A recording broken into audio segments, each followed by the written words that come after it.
Hi all, അസ്സലാമലൈക്കും. Welcome back to Silnas kitchen. ഇന്നത്തേത് നല്ലൊരു വെറൈറ്റി ടേസ്റ്റി ആയിട്ടുള്ള ഒരു അടിപൊളി റെസിപ്പിയാണ്. അപ്പോൾ ഇതെങ്ങനെയാണ് തയ്യാറാക്കുന്നതെന്ന് അറിയാനായിട്ട് വീഡിയോ സ്കിപ്പ് ചെയ്യാതെ മുഴുവനായിട്ടൊന്ന് കണ്ടു നോക്കണേ.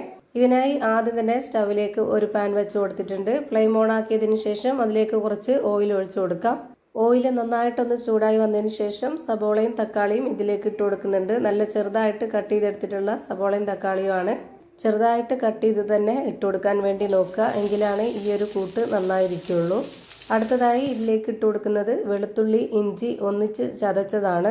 ഇതുപോലൊരു ചെറിയ സ്പൂൺ അളവിൽ നിറയെ ഇട്ട് കൊടുക്കുന്നുണ്ട്. പിന്നെ കുറച്ച് മല്ലിയിലയും കറിവേപ്പിലയും ഇട്ട് കൊടുക്കാം. ഇനി ഇതൊന്ന് ഇളക്കി കൊടുത്തതിന് ശേഷം ഇതൊന്ന് അടച്ചു വെച്ചിട്ട് ലോ ഫ്ലെയിമിൽ ഇട്ട് കൊടുത്തിട്ട് ഒന്ന് വേവിച്ചെടുക്കണം. ഒരു 2-3 മിനിറ്റ് നേരം മാത്രം വേവിച്ചെടുത്താൽ മതി. ഈ വീഡിയോസ് കണ്ടുകൊണ്ടിരിക്കുമ്പോൾ തന്നെ സിൽനാസ് കിച്ചൺ ചാനൽ ആദ്യമായിട്ട് കാണുന്നവരാണെങ്കിൽ പ്ലീസ് ഒന്ന് സബ്സ്ക്രൈബ് ചെയ്തേക്കണേ. ഒപ്പം തന്നെ ഈ വീഡിയോസ് നിങ്ങൾക്ക് ഇഷ്ടപ്പെടുകയാണെങ്കിൽ ഒരു ലൈക്ക് ചെയ്ത് ഷെയർ ചെയ്ത് സപ്പോർട്ട് ചെയ്യാനും മറക്കരുത്. അടുത്തതായി ഇതിലേക്ക് മുട്ട വേവിച്ചിട്ട് കൊടുക്കാനുണ്ട്. അതിന് വേണ്ടിയിട്ട് ഇതുപോലൊരു ഇഡ്ഡലി ചെമ്പിൽ സ്റ്റീലിൻ്റെ പാത്രം ഇറക്കി വെച്ച് കൊടുത്തതിന് ശേഷം അതിന് മുകളിലേക്ക് ഇതുപോലെ 4 ബൗൾ വെച്ച് കൊടുത്തിട്ടുണ്ട്. അതിലേക്ക് ഓരോ കോഴിമുട്ട പൊട്ടിച്ചൊഴിച്ച് കൊടുക്കുകയാണ്. ഇങ്ങനെ ചെയ്യുന്നത് ഒരു വെറൈറ്റിക്ക് വേണ്ടിയാണ്. അതുപോലെ തന്നെ നമ്മൾ സാധാരണ മുട്ട പുഴുങ്ങിയെടുക്കുന്നതിനേക്കാളും കുറച്ചൊന്ന് ഷേപ്പൊക്കെ വ്യത്യാസമായിട്ട് അതിൻ്റെ ആ ഒരു മഞ്ഞക്കരുവൊക്കെ കുറച്ച് മാത്രം വേവിച്ചെടുത്തിട്ട് വെക്കുമ്പോൾ അതിനൊരു പ്രത്യേക ടേസ്റ്റാണ്. ഇനി അടുത്തതായിട്ട് മിക്സിയുടെ ചെറിയ ജാർ എടുത്തതിന് ശേഷം അതിലേക്കൊരു 1/2 കപ്പ് അളവിൽ പൊട്ടുകടലയാണ് ഇട്ട് കൊടുക്കുന്നത്. പിന്നെ അതിലേക്ക് ഒരു 3 ടേബിൾ സ്പൂൺ അളവിൽ തേങ്ങ ചിരകിയതും കൂടെ ഇട്ട് കൊടുക്കാം. ഇതിൻ്റെ കൂടെ ചെറിയൊരു സ്പൂൺ അളവിൽ ചെറിയ ജീരകവും കൂടെ ഇട്ട് കൊടുക്കുന്നുണ്ട്. ഇനി ഇതൊന്ന് അരച്ചെടുക്കാനായിട്ട് ആദ്യം 1/2 കപ്പ് അളവിൽ വെള്ളം ഒഴിച്ചു കൊടുക്കാം. പിന്നീട് ഇത് അരച്ചുകൊണ്ടിരിക്കുമ്പോൾ തന്നെ അരയാതെ വരുന്ന ബുദ്ധിമുട്ടുള്ള സമയത്ത് ഒരു 1/4 കപ്പ് അളവിൽ കൂടി വെള്ളം ഒഴിച്ചു കൊടുത്തതിന് ശേഷം നല്ല പോലെ ഒന്ന് അരച്ചെടുക്കണം. ഇത് അരച്ചെടുത്തതിന് ശേഷം ആ ഒരു മിക്സ് മാറ്റി വെക്കുന്നുണ്ട്. ഇനി നേരത്തെ വേവിക്കാനായിട്ട് വെച്ചിരുന്ന ആ ഒരു ഉള്ളി വെന്ത് കിട്ടിയെന്ന് നോക്കാം. ഇപ്പോൾ ദാ തുറന്നു നോക്കുമ്പോഴേക്ക് ഈ ഒരു പരുവത്തിലാണ് കിട്ടിയിട്ടുള്ളത്. ഇനി നമുക്ക് ഇതിലേക്ക് പൊടികൾ ഇട്ട് കൊടുക്കാം. ആദ്യം തന്നെ ഒരു നുള്ള് ഗരം മസാലപ്പൊടി, പെരിഞ്ജീരകപ്പൊടി, മഞ്ഞൾപ്പൊടി, പിന്നെ ഇതുപോലൊരു സ്പൂൺ അളവിൽ 1.5 സ്പൂൺ മുളക് പൊടിയും 2 പച്ചമുളകും ഇട്ട് കൊടുക്കുന്നുണ്ട്. ഓരോരുത്തരുടെ എരിവിനനുസരിച്ച് മുളക് പൊടിയുടെ അളവും അതുപോലെ പച്ചമുളകിൻ്റെ അളവൊക്കെ വ്യത്യാസം വരുത്താം. ഇനി ഇതൊന്ന് ഇളക്കി കൊടുത്ത ശേഷം ഇതിലേക്ക് കുറച്ച് വെള്ളം ഒഴിച്ചു കൊടുക്കുന്നുണ്ട്. 1/2 കപ്പ് അളവിൽ 2 കപ്പ് വെള്ളമാണ് ഒഴിച്ചു കൊടുക്കുന്നത്.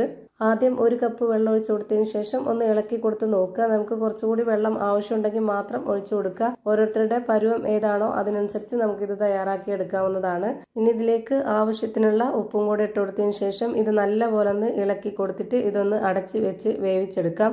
ഈ പൊടികളുടെയൊക്കെ പച്ചമണം മാറിക്കിട്ടുന്നവരേക്കും ഒന്ന് വേവിച്ചെടുക്കണം. അത് വെന്ത് വരുന്ന സമയം കൊണ്ട് നമ്മൾ നേരത്തെ വേവിക്കാനായിട്ട് വെച്ചിരുന്ന ആ ഒരു മുട്ട വെന്ത് കിട്ടിയിട്ടുണ്ട്. ഇപ്പോൾ ദാ ഇതുപോലെ പെട്ടെന്ന് തന്നെ ഇളകി കിട്ടും. ഇങ്ങനെ ആകുമ്പോൾ ഒരു വെറൈറ്റിക്ക് വേണ്ടി കാണാനൊരു പ്രത്യേക ഭംഗിയും അതുപോലെ തന്നെ കഴിക്കാനാണെങ്കിലും ഒരു പ്രത്യേക ടേസ്റ്റൊക്കെ ആയിരിക്കും. ഇതുപോലെ തന്നെ സ്പൂൺ കൊണ്ട് എല്ലാം കോരി മാറ്റി വെച്ചിട്ടുണ്ട്. ഇപ്പം നമ്മുടെ ഇതിൻ്റെ പൊടികളുടെ ഒക്കെ മണം മാറി കിട്ടിയിട്ട് കുറച്ചൊന്ന് വറ്റി വന്നിട്ടുണ്ട്. ഈ ഒരു പരുവാകുമ്പോൾ നമുക്കിതിലേക്ക് നേരത്തെ അരച്ച് മാറ്റി വെച്ചിരുന്ന ആ ഒരു പൊട്ടുകടലയുടെ മിക്സ് ഒഴിച്ചു കൊടുക്കാം. ഇനി ആ ഒരു ജാറിലേക്ക് കുറച്ച് വെള്ളം ഒഴിച്ചു കൊടുത്തിട്ട് അതുകൂടി ഇളക്കി ഇതിലേക്ക് ഒഴിച്ചു കൊടുത്തിട്ടുണ്ട്. ആ ഒരു ടൈം ആകുമ്പോൾ നമുക്ക് ഇതിലേക്ക് എത്രയാണോ വെള്ളം ഒഴിച്ചു കൊടുത്തിട്ട് ഏത് പരുവത്തിലാണോ ഓരോരുത്തർക്കും വേണ്ടത് ആ ഒരു പരുവത്തിൽ റെഡിയാക്കി എടുക്കാവുന്നതാണ്. ഞാനിവിടെ 1/2 കപ്പ് അളവിൽ 2 കപ്പ് വെള്ളം ഒഴിച്ചു കൊടുത്തപ്പോൾ എനിക്ക് കറക്റ്റായിട്ട് ഈ ഒരു പരുവത്തിലാണ് കിട്ടിയിട്ടുള്ളത്. ഇത് നമ്മൾ അപ്പത്തിനും അതുപോലെ ദോശ, ഇഡ്ഡലി, പത്തിരി, ചപ്പാത്തി അങ്ങനെ എന്തിൻ്റെ കൂടെ വേണമെങ്കിലും നമുക്കിത് ചേരുന്നതാണ്. ഇത് നന്നായിട്ടൊന്ന് ഇളക്കി യോജിപ്പിച്ച് കൊടുത്തതിന് ശേഷം ഇനി ഇതിലേക്ക് നേരത്തെ വേവിച്ച് വെച്ചിരുന്ന ആ ഒരു മുട്ട ഇതിലേക്ക് വെച്ച് കൊടുക്കാവുന്നതാണ്. മുട്ട മുഴുവനായിട്ടും ഇതുപോലെ ഇട്ട് കൊടുത്തിട്ട് അതിന് മുകളിലേക്കായിട്ട് ഈ ഗ്രേവി ഒഴിച്ചു കൊടുക്കാവുന്നതാണ്. അങ്ങനെ നമ്മളിത് 1 മിനിറ്റ് നേരം ഒന്ന് വേവിച്ചെടുക്കുകയാണെന്നുണ്ടെങ്കിൽ അത് നല്ല ടേസ്റ്റ് ആയിരിക്കും. മുട്ട ഇട്ട് കൊടുത്തതിന് ശേഷം പിന്നെ അത് ഹൈ ഫ്ലെയിമിൽ ഇട്ട് കൊടുക്കരുത്, ഒരു മീഡിയം ഫ്ലെയിമിൽ മാത്രമേ ഇട്ട് കൊടുക്കാവുള്ളൂ. ഞാനിപ്പോൾ ഇതൊരു സ്റ്റൂ പരുവത്തിലാണ് റെഡിയാക്കി എടുക്കുന്നത്. ഇപ്പോൾ ഇത് നല്ലപോലെ ഇളക്കി കൊടുത്തതിന് ശേഷം ഒന്ന് അടച്ചു വെച്ച് കൊടുക്കുന്നുണ്ട്. 1 മിനിറ്റ് നേരം കഴിയുമ്പോഴേക്ക് ഇത് നല്ല പരുവത്തിന് റെഡിയായി കിട്ടും. ഇപ്പോൾ ഇതാ നല്ല കറക്റ്റ് പരുവത്തിന് നല്ല ടേസ്റ്റി ആയിട്ടുള്ള ഒരു അടിപൊളി വെറൈറ്റി മുട്ട സ്റ്റൂ റെഡിയായി കിട്ടി. ഇനി ലാസ്റ്റായിട്ട് ഇതിന് മുകളിലേക്കായിട്ട് കുറച്ച് ഉണക്കമുളക് പൊടിച്ചതും അതുപോലെ മല്ലിയിലയും ഇട്ട് കൊടുക്കുന്നുണ്ട്.